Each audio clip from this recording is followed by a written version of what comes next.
माझ्या माहेरी माझ्या आईकडे आज महालक्ष्मी बसणार आहे, तर त्याचीच तयारी चालू आहे. तशी तयारी ही 1-1.5 महिने आधीपासूनच चालू असते. घरातली साफसफाई असो, त्यांचा फराळ बनवणं असो, खूप काही असतं करण्यासाठी. तर इथे आई त्यांचा शृंगार करीत आहे. त्यांचा शृंगार करणं, त्यांना साड्या घालणं, खूप आनंद भेटतो सर्व गोष्टी करताना, खूप छान वाटतं. तर इथे श्रीजा बघा तिच्या आजीसोबत, पणजीसोबत आणि आजोबांसोबत खूप छान खेळतीये, छानपैकी एन्जॉय करते.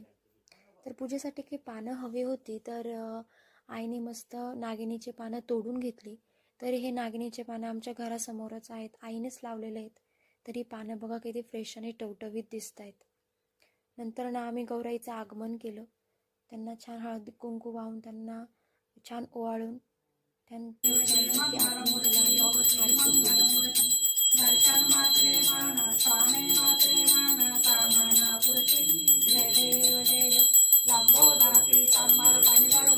आणि इथे आता उद्याच्या स्वयंपाकाची तयारी सुरू आहे.